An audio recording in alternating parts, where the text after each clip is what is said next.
William Carter gripped the controls of his small survey ship as it shook violently. The storm had appeared out of nowhere. 1 minute he was peacefully mapping the surface of planet Epsilon 9, and the next his sensors screamed warnings as massive clouds of charged particles surrounded his vessel. "Status report," William said to his ship's computer, trying to keep his voice steady. "Multiple systems failing," the mechanical voice replied. "Engine power at 38%. Hull integrity compromised in 3 sectors. Communication. Array offline." William looked through the viewport at the swirling purple-black clouds outside. Lightning flashed in impossible patterns, striking upward and sideways instead of down. This was no ordinary storm. He had never seen anything like it in his 12 years as a survey pilot for the Terran Exploration Initiative. "Find me somewhere." "To land," he ordered the computer. "Anywhere stable enough to set down before we break apart." The ship lurched to the right as another blast of energy hit its side. Warning lights flashed across every panel, the small cabin filled with the smell of burning electronics. "Suitable landing zone detected," the computer announced. "Bearing 147, distance 8 kilometers. William adjusted course, fighting against winds that seemed determined to throw him into the rocky landscape below. Through gaps in the storm clouds, he caught glimpses of the planet's surface. Epsilon 9 was supposed to be uninhabited, just another potential colony world to map and analyze. But as he descended, something caught his eye, there, jutting from the side of a mountain. Ridge was a structure? It didn't look natural. Its lines were too straight, its surfaces too smooth to be formed by nature. It resembled a massive doorway embedded in the rock, with what might be a path leading to its entrance. "Computer, what is that structure?" William asked. "Unknown, no match in database. Material composition scan inconclusive due to storm interference." Another violent shake. The ship's right thruster died completely. William felt control slipping away as the vessel began to spin. "Emergency landing protocols engaged," the computer announced with the same calm voice it used for everything. "Brace for impact." William tightened his harness and closed his eyes as the ground rushed up to meet him. The impact threw him forward, against his restraints. Metal screamed as the ship skidded across rock and soil before coming to rest at the base of the mountain ridge. Somehow, the structure he had spotted was now directly ahead, perhaps half a kilometer away. He ran a quick check of his vital systems. The ship's power core was stable, but leaking radiation. Life support was failing. The communications array was destroyed, and the rescue beacon that should alert nearby Terran ships to his location was damaged. Its signal too weak to penetrate the storm. William had maybe an hour before the cabin became uninhabitable. He needed shelter, and that strange structure was his only option. He grabbed his emergency pack and sealed his environment suit. The suit would protect him from the radiation and give him about 6 hours of breathable air. Not much time to find a solution, but it was all he had. "Computer, activate security lockdown and power conservation mode," he instructed. "Maintain beacon broadcast on emergency channels." "Acknowledged. Good luck, Pilot Carter," the airlock hissed. As it cycled, and then William stepped out onto the surface of Epsilon 9, the wind nearly knocked him off his feet. The storm was even more intense than it had appeared from inside the ship. Lightning struck nearby, the ground trembling with each impact. Rain fell sideways, not water, but some kind of thick, oily substance that slid off his suit in purple streaks. William checked his handheld scanner. The air was toxic, high levels of methane and sulfur compounds. The temperature fluctuated wildly as the storm front moved. This was no place for human life. He began walking toward the structure, each step a battle against the wind. His suit's exterior sensors registered increasing radiation levels. Whatever this storm was, it was unlike anything in the Terran database. Something about this planet was wrong. As he approached the structure, it became clear that his first impression was correct. This was no natural formation. The entrance rose at least 30 meters high, made of a dark material that resembled polished stone but reflected no light. Symbols were carved into its surface, flowing patterns that seemed to shift. When he wasn't looking directly at them, William's scanner couldn't identify the material. It simply read, "Error, unknown composition." He stood before the massive doorway, unsure if he should proceed.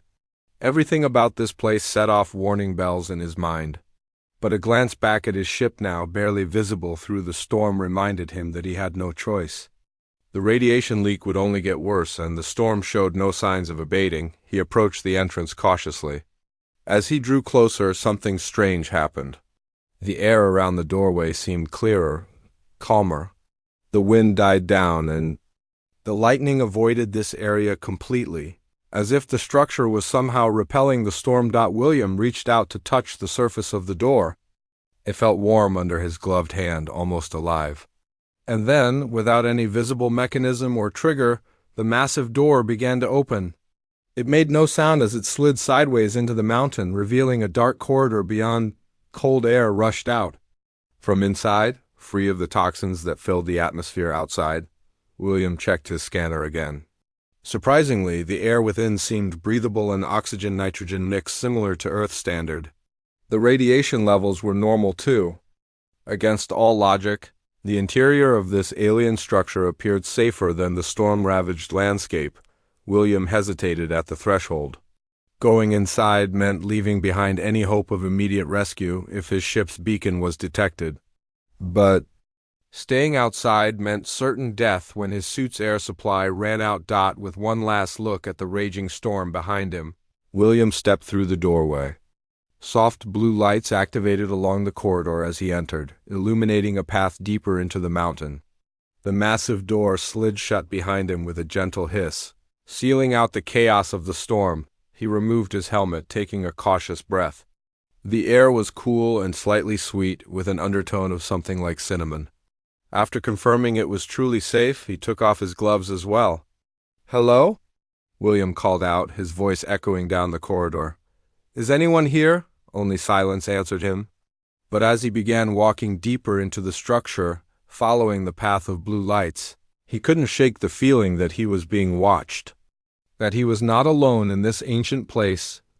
And somewhere in the depths of the structure, something stirred for the first time in 5 centuries, awakened by the presence of the first visitor in half a millennium. "You're the first meal in 500 years, whispered a voice that seemed to come from everywhere and nowhere at once. William froze, his blood turning to ice in his veins. William spun around, heart pounding in his chest. "Who's there?" He called into the dimly lit corridor.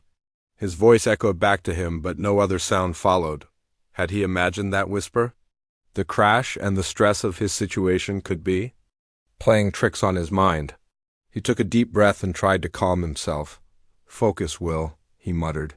"Find a safe place to set up camp." He continued down the corridor, keeping one hand on the smooth wall beside him. The blue lights followed, his movement turning on ahead of him and fading behind as if guiding his path. The air remained breathable, which made no sense for a structure on a toxic planet that had been sealed for who knows how long. After walking for several minutes, the corridor opened into a vast chamber. As William stepped inside, lights activated across the ceiling, revealing a space larger than a sports arena. The walls curved upward to form a dome at least 50 meters high. Strange machines lined the walls, devices unlike anything he had seen in his exploration career. In the center of the chamber stood what appeared to be a control station, a circular platform raised slightly above the floor with panels and displays built for beings much larger than humans. William approached the control station cautiously. A fine layer of dust covered everything, but as he drew near, parts of the station began to hum with power. Displays flickered to life, showing symbols similar to those he had seen carved into the entrance. "Hello?" He called again, his voice tiny in the enormous space. No answer came, but several of the screens changed to show what looked like a map of the facility. William studied it, trying to make sense of the alien layout. The structure was far larger than he had first thought, extending deep into the mountain with multiple levels and chambers. William set his pack down and removed his environment suit. If the air remained stable, he would be better off saving the suit's power for when he needed to return to his ship. From his pack, he took out emergency rations, a portable heater, and his communication device. He tried to connect to his ship's computer, but the signal couldn't penetrate whatever material the walls were made of. He was completely cut off. "Great," he said aloud.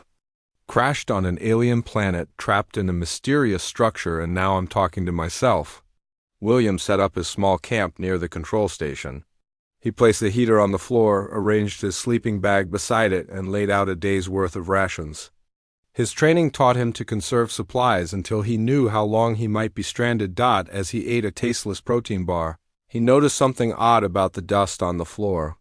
There were patterns in it, not footprints exactly, but long, sweeping marks, as if something had been dragged across the surface recently. William finished his meal and decided to explore a bit more before trying to sleep. He picked up his portable light and walked around the perimeter of the chamber, examining the machines that lined the walls. Some appeared to be preservation units of some kind, large cylindrical containers with transparent sections. Most were empty, but a few contained shadowy shapes that William couldn't quite make out through the clouded material. Other machines seemed designed for manufacturing or research, with robotic arms and workstations built for beings with limbs very different from human arms. Everything was oversized, suggesting that whatever species built this place was considerably larger than humans. In one corner, William found what looked like sleeping quarters, raised platforms that might have served as beds, though they were nearly twice the size a human would need. He also discovered storage units containing objects he couldn't identify, made of materials his scanner couldn't recognize. Hours passed as William explored. The storm outside still raged. He could feel subtle vibrations through the floor whenever particularly powerful lightning struck nearby. But inside, everything remained eerily calm and silent. Finally, exhaustion began to overtake him. The crash, the trek to the structure, and the tension of exploring this alien place had drained his energy. William returned to his camp and climbed into his sleeping bag. He set his communication device to alert him if it detected any signal from his ship or any Terran rescue vessels. Then he turned off his portable light, plunging the area around him into darkness. The blue lights along the walls remained, casting a soft glow across the vast chamber. William closed his eyes, trying to quiet his racing thoughts. What was this place? Who built it? And why was it here on an otherwise uninhabited planet? As sleep began to claim him, he heard something, a faint sound like fabric brushing against the floor. His eyes snapped open, but he saw nothing in the dim blue light. "Hello?" He called again, his voice hoarse with fatigue and fear. "If someone's there, please show yourself." Silence answered him. William's eyelids grew heavy again. Maybe it was just the air circulation system activating, he reasoned. Some ancient machinery coming back to life after centuries of dormancy. Just before sleep took him completely, William felt a strange sensation, like a cool breeze passing over his face. But there was no wind inside the sealed structure, and then he heard it again, that same whisper from before, but closer now, almost in his ear. "You're the first meal in 500 years. This time, William was certain he hadn't imagined it. He sat bolt upright, fumbling for his light. When he turned it on, he saw something that made his blood freeze. Hovering at the foot of his sleeping bag was a shifting, translucent form. It resembled smoke-given shape, with swirling patterns that seemed to form and dissolve in constant motion. At what might have been its center, 2 points of pale blue light glowed like eyes. William couldn't move. Fear paralyzed him as the form drifted closer, those eerie lights fixed on him. "What are you?" William managed to whisper. The form expanded and contracted, as if breathing. When it spoke, the voice seemed to come from inside William's own head rather than from the creature itself. "I am Meridian," it said, the words somehow clear despite having no visible mouth. "Last of the Voidwalkers, guardian of the sanctum, prisoner of time." William's training had prepared him for first contact with alien life, but nothing like this. This being wasn't just non-human in appearance, it seemed almost non-physical, existing somewhere between matter and energy. "Are you going to Eat me? William asked, remembering the whispered threat. The form, Meridian, pulsed with what might have been amusement. Not in the way your kind understands consumption. I feed on something else, something you radiate in abundance. What's that? William asked, his mouth dry with fear. Meridian drew closer, those pale blue lights growing brighter. Emotion, fear, wonder, curiosity, loneliness, they sustain me. And you, William Carter, are brimming with them all. William felt a chill run down his spine. How do you know my name? I have been inside your thoughts since you entered my domain, Meridian replied. The first living mind to cross my threshold in 5 centuries, a feast after an eternity of famine. The form hovered inches from William's face now. He could feel a strange tingling sensation where it drew near, like static electricity against his skin. What happens now?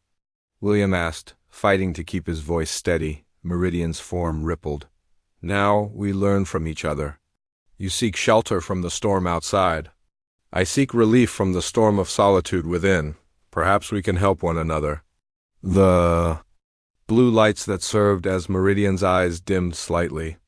Rest, William Carter. We have much to discuss when you wake. I promise not to consume too much of your emotional energy while you sleep. It has been so long, I must savor this meal. Slowly, despite his fear, exhaustion pulled at William. His eyelids grew heavy again. As he drifted into uneasy sleep, he felt Meridian's presence surrounding him like a cold blanket. Watching, waiting, feeding. The last thing William heard before consciousness faded was Meridian's whisper. Dream. Little human, your nightmares are particularly delicious. William woke with a start. For a moment he couldn't remember where he was.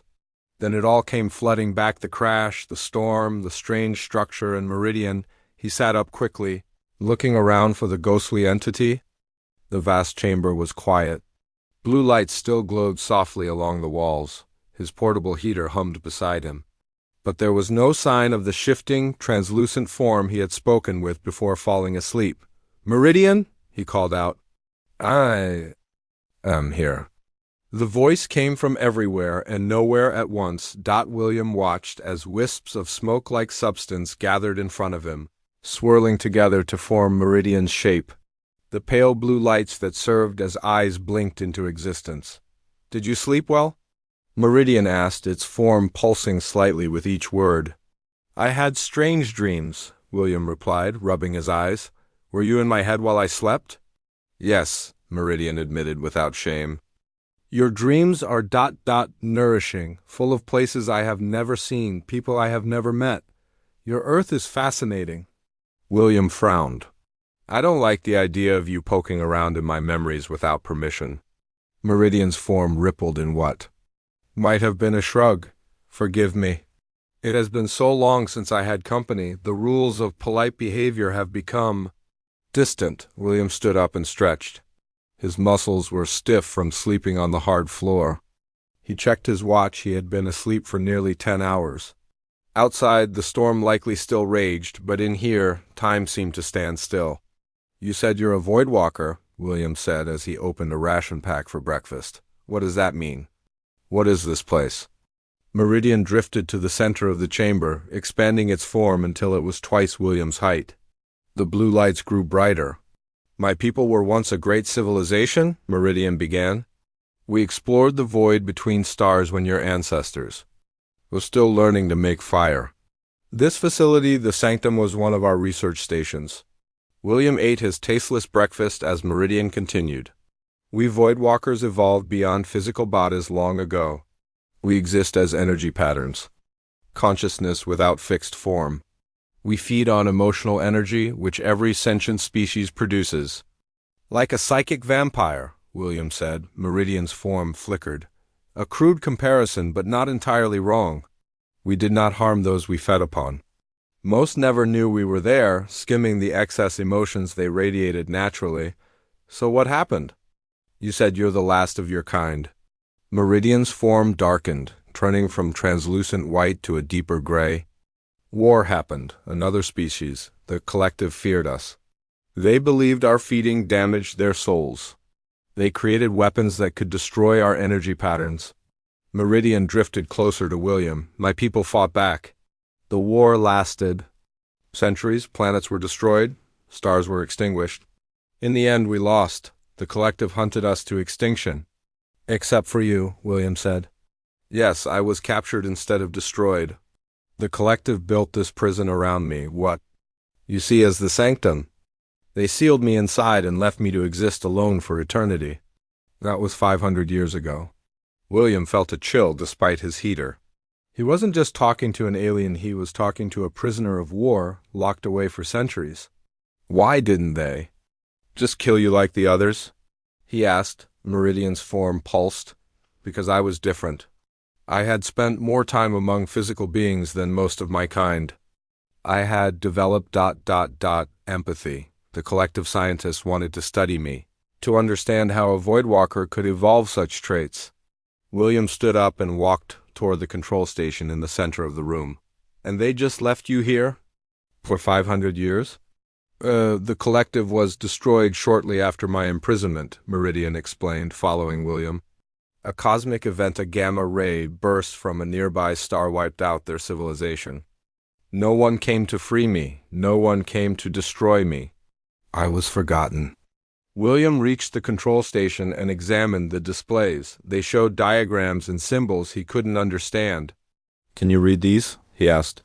Yes, this facility was designed to contain me while allowing researchers to study me safely. These controls monitor the energy barrier that keeps me inside. So you can't leave, even now? Meridian's form dimmed. No, I am bound to this place. The barrier prevents my energy pattern from escaping. I cannot pass beyond the entrance where you came in. William thought about this. What would happen if I tried to disable the barrier? The system has safeguards. If tampered with, it would trigger a complete facility shutdown, including life support. You would die before the barrier failed. William nodded slowly. So we're both trapped here. Me by the storm, you by this barrier. Yes, though your imprisonment is temporary, mine is ... so. William walked around the control station, thinking. You said you feed on emotions. Is that why you said I was the first meal in 500 years? Meridian moved closer, its form brightening. Yes, your emotions are vibrant, fresh, after centuries of emptiness, feeling your fear, your curiosity, your determination. It is like a feast after a famine. Does it hurt me, this feeding? No, I take only what naturally radiates from you, like heat from a fire. I do not drain or harm you. William wasn't entirely convinced, but he had bigger concerns. My ship's beacon might not be strong enough to reach through the storm. I could be stuck here for days, maybe weeks. Is there any way this facility could boost my signal? Meridian pulsed with what seemed like excitement. Yes, the Sanctum has communication systems far more powerful than your primitive technology. I could help you modify them to match your beacon frequency. You would do that? Help me leave? Meridian's form dimmed slightly. Your departure would mean returning to my solitude. But yes, I would help you. In exchange for conversation while you remain, and perhaps ... a favor. William felt uneasy. What kind of favor? Nothing yet. Just a promise to consider my request when the time comes. William didn't like making open-ended promises, especially to ancient alien entities. But he needed help if he wanted to get off this planet alive. Fine, we have a deal. You help me boost my signal, I talk with you, and I'll consider your request when you make it. Meridian's form brightened intensely, the blue eyes glowing. Excellent. I sense your caution, your distrust. It tastes spicy, but also your hope. That is sweeter. William shook his head. Stop telling me how I taste. It's creepy. Meridian's form rippled in what might have been laughter. As you wish. Come, I will show you the communication systems. As they moved toward one of the corridors leading from the main chamber, William asked, How did you know my name when we first met? Were you reading my mind then too? No, Meridian replied. I read it from your ship's computer when you crashed. The Sanctum sensors detected your approach long before you landed. I have been watching you since you entered the atmosphere. That's not reassuring, William muttered. You have nothing to fear from me, William Carter, Meridian said, leading him down a corridor where lights activated as they approached. After 500 years of solitude, companionship, even temporary, is far more valuable than any harm I might. 'Cause you? William hoped that was true. But as he followed the ghostly entity deeper into the alien facility, he couldn't shake the feeling that Meridian wasn't telling him everything. That beneath the seemingly helpful exterior lay centuries of loneliness, bitterness, and plans that had been brewing for a very long time. 3 days passed since William first entered the sanctum. The storm outside showed no signs of stopping. If anything, it had grown stronger. Whenever William checked his portable scanner, it showed dangerous radiation levels and toxic gases swirling outside the structure. Inside, William and Meridian worked together to modify the alien communication system. The room Meridian had led him to contained equipment that towered over William's head, built for beings much larger than humans. Crystal-like components glowed with inner light, connected by flowing channels of what looked like liquid metal. "Hand me that tool," William said, pointing to a device he had fashioned from parts of his emergency kit. Meridian couldn't physically touch objects, but its energy form could influence certain systems in the facility. A panel slid open and the tool William needed floated toward him, pushed by gentle air currents Meridian controlled. "Your ship's beacon uses a frequency we didn't design this system to generate," Meridian explained as William worked. "The modification is complex." William wiped sweat from his forehead. His rations were running low. He had enough for maybe 2 more days. After that, he would need to find another food source or return to his ship to retrieve his emergency supplies. "Tell me more about your people," William said as he worked. "What was it like to be a Voidwalker?" Meridian's form brightened. It seemed to enjoy sharing memories. "We experienced reality differently than physical beings. We could perceive energy patterns, emotions, thoughts. We could travel through space without ships, moving from star to star as easily as you walk across a room." "Sounds amazing," William said. "Why did you even bother with physical structures like this place?" "For research. To interact with physical matter, and to meet other species." Meridian drifted closer. "Not all Voidwalkers cared about other life forms. Many saw physical beings as simply food sources. But some of us were curious about your experiences." William connected 2 components and watched as energy flowed between them. "You said earlier that you developed empathy. What did you mean by that?" Meridian was quiet for a moment. Its form darkened slightly. "I spent time observing a species called the Lumari. They were peaceful, artistic beings who lived in harmony with their world. I watched them for decades, feeding gently on their emotions of joy and wonder." "What happened to them?" William asked, sensing there was more to the story. "Other Voidwalkers found them too. They fed too deeply, took too much. The Lumari began to change, becoming depressed, listless. Their civilization began to crumble. I tried to stop my people, to make them understand they were causing harm. Did it work?" "No, I was considered defective for caring about physical beings. The Lumari eventually died out. Their planet is barren now." Meridian's form pulsed with what might have been sorrow. "That was when I realized our feeding could be destructive if done without care." William stopped working and looked at Meridian's shifting form.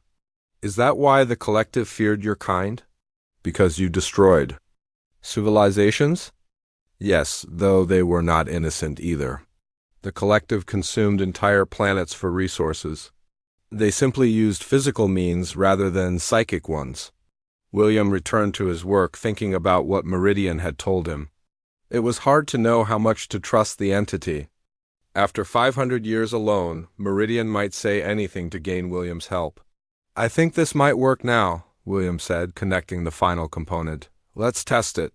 He activated the modified communication system. The crystal components glowed brighter, and a low hum filled the room.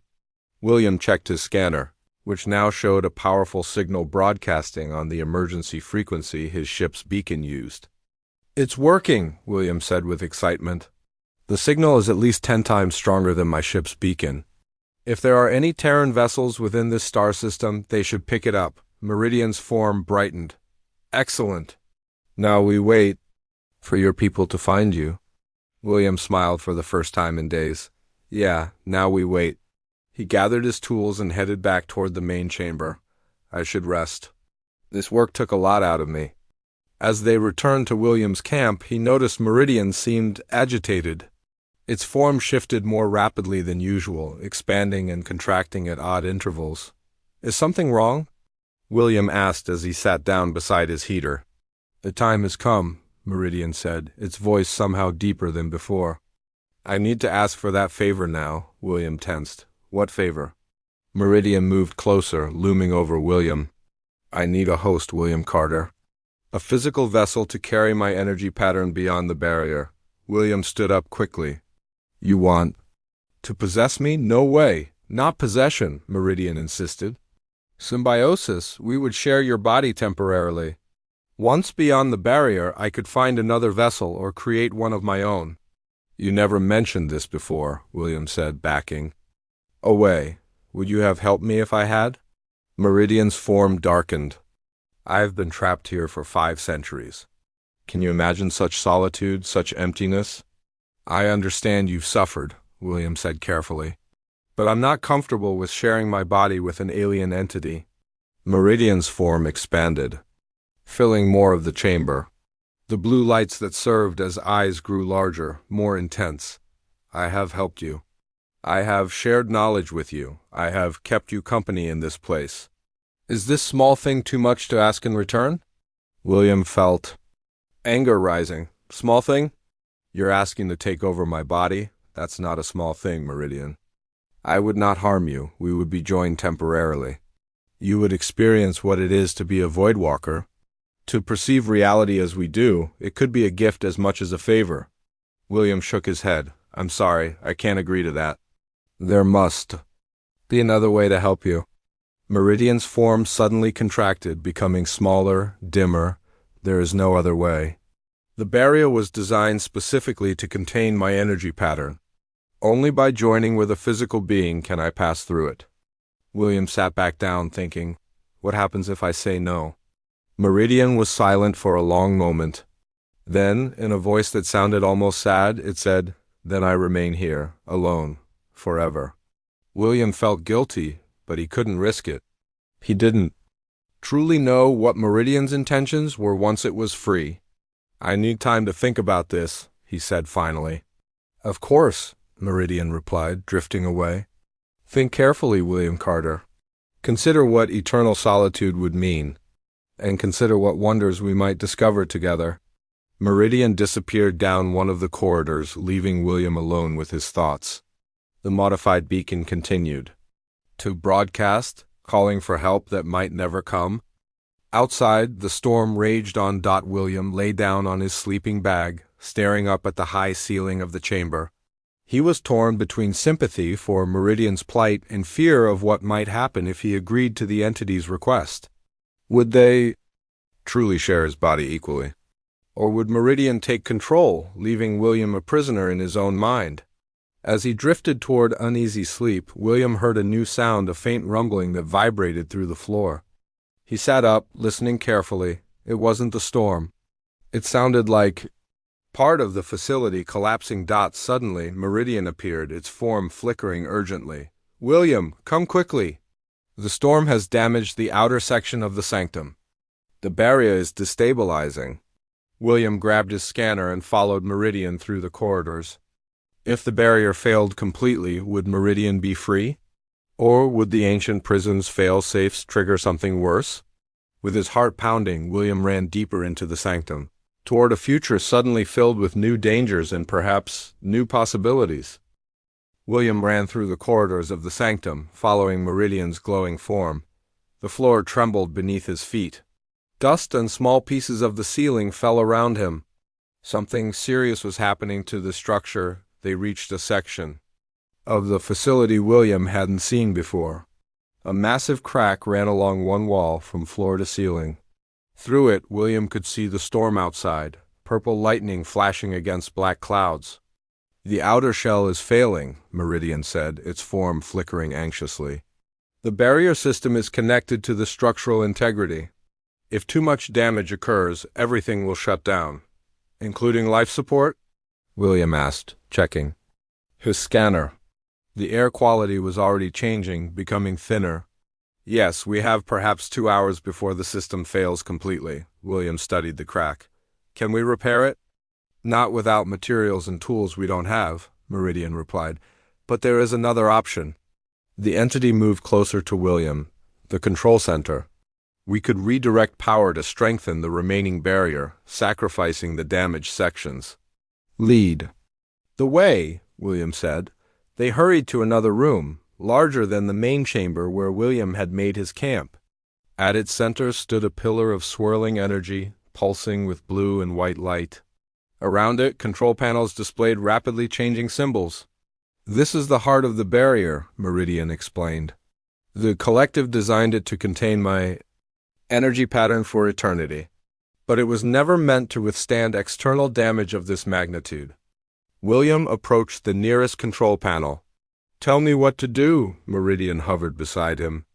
We must shut down the barrier in the damaged sections to preserve power for the core systems. But ... the entity hesitated. But what? William asked, sensing Meridian was holding something back. The process requires a physical being to interface with the system. I cannot do it alone. Another tremor shook the room, stronger than before. Part of the ceiling collapsed in one corner. Fine, just tell me which controls to use, William said urgently. It's not that simple, Meridian replied. The system needs a biological and energy pattern working together. We must be joined for this to work. William stepped back. You're saying we need to do the symbiosis thing, right now? Yes, but it would be temporary. Just long enough to stabilize the barrier. Meridian's form brightened. I would separate from you afterward, I promise. William didn't believe that promise for a second. Once Meridian was inside him, what would stop the entity from taking control? But what choice did he have? If the barrier failed completely, they would both die. Another violent shake threw William to the floor. The energy pillar flickered dangerously. We're running out of time, Meridian urged. The barrier is failing faster than I predicted. William stood up, his mind racing. Then he had an idea. Wait, if the barrier fails, you'll be free, right? You could escape this place. In theory, yes, Meridian admitted. But the fail-safes would trigger a massive energy pulse designed to destroy my pattern if containment fails, and the life support would shut down instantly. You would die, and likely me as well. Another section of ceiling fell nearby. William made his decision. Okay, tell me what to do. Meridian's form brightened with what might have been relief or excitement. Stand before the pillar. Open your mind to me. I will do the rest. William walked to the energy pillar, feeling its power wash over him like static electricity. He closed his eyes and tried to relax his mind, though fear made it difficult. I'm ready, he said, hoping he wasn't making a terrible mistake. Meridian's form surrounded him, cool mist against his skin. Then William felt a strange sensation like ice water flowing into his body through every pore. His mind expanded suddenly, filling with images and sensations he had never experienced before. He could see energy patterns flowing through the walls. He could feel the storm outside as ripples in some invisible field. Most strangely, he could sense emotions, his own fear and determination, but also Meridian's complex feelings, a mixture of hope, guilt, and something like joy. We are joined, Meridian's voice said inside his mind. Now, place your hands on the control panel. William did as instructed, but it didn't feel like he was alone in controlling his body. It was as if someone else was helping guide his movements. As his hands touched the panel, symbols flowed across its surface. William somehow understood them now. Seeing their meaning through Meridian's knowledge, together they redirected power, shutting down the barrier in the damaged sections while strengthening it in the intact areas. The energy pillar stabilized, its pulsing becoming regular again. It's working, William said aloud, his voice sounding strange to his own ears. Yes, Meridian replied inside his mind, the sanctum will hold. But the damaged sections will continue to deteriorate. Eventually, the entire structure will fail. How long do we have? Days, perhaps a week. William felt relief flood through him, his and Meridian's emotions mingling. With the modified beacon still broadcasting, there might be enough time for rescue to arrive. You kept your word, William thought to Meridian. You helped save us both, as did you, Meridian replied. Now we must discuss what comes next. William could feel Meridian's presence inside him, separate but connected. It wasn't the hostile takeover he had feared. Instead, it felt like having another consciousness alongside his own, sharing his senses but not controlling them. You promised to separate after we stabilize the barrier, William reminded the entity. I did, and I will, if you wish it. Meridian's thoughts felt sincere. But consider what we might accomplish together. Even now, you can sense things no human ever has. You can understand technology beyond your civilization's dreams. William walked back to the main chamber, experiencing the sanctum in a completely new way. Every surface glowed with energy patterns. Every system connected in ways he couldn't have comprehended before. What exactly are you proposing? William asked. A true symbiosis, not forever, but for a time. Long enough for both of us to learn from each other. When rescue comes, we could leave this place together. I would help you bring knowledge to your people. You would help me experience the universe again after centuries of imprisonment. William considered this. The joining hadn't been what he expected. Meridian wasn't controlling him, wasn't feeding on him harmfully. It felt more like a partnership. What guarantee do I have that you won't try to take control? William asked. You can feel my thoughts as I can feel yours, Meridian replied. You. No, I am sincere. The Voidwalkers who harmed other species were wrong. I learned that lesson long ago. I seek understanding, not dominance. William sat down beside his heater, which was running low on power. Through his new senses, he could see the rescue beacon's signal stretching out into space, a brilliant beam of energy calling for help. I need time to think about this, William said finally. Of course, Meridian replied. For now, I will withdraw partially, giving you privacy in your thoughts. Call to me when you've decided. William felt Meridian's presence recede, becoming a faint whisper at the back of his mind rather than a full participant in his consciousness. Hours passed as William considered his options. The storm continued outside, but inside, a different kind of calm had settled over the sanctum. Finally, a new sound caught William's attention. His scanner was beeping, a signal was coming through. He grabbed the device and checked the display. Terran. Vessel detected, the scanner announced. Estimated arrival, 12 hours. Rescue was coming. William would survive this ordeal. But what about Meridian? Meridian, William called out with his mind. I've made my decision. The entity's presence strengthened again, attentive but still respectful of his boundaries. We'll stay joined until rescue arrives, William said. You'll help me gather as much data as possible from this facility. Knowledge that might help humanity. Then we'll find a way to give you a separate vessel, not a living being, but something that can contain your energy patterns safely. You would do this for me? Meridian's surprise was evident in their shared consciousness. Yes, no one deserves eternal solitude. Not even an ancient alien entity that once whispered about eating me. William felt Meridian's amusement, a pleasant ripple through their connection. Thank you, William Carter. Perhaps this storm was fortune rather than disaster for both of us. Together, they began gathering data from the sanctum systems, preparing for a future neither of them could have imagined just days before. A human and a Voidwalker, carrying the legacy of an ancient civilization back to Earth. As the rescue ship drew nearer, William looked around the chamber that had been both prison and shelter. You're not the first meal in 500 years anymore, he said to Meridian. You're the first friend. And for the first time in 5 centuries, Meridian knew. It was no longer alone.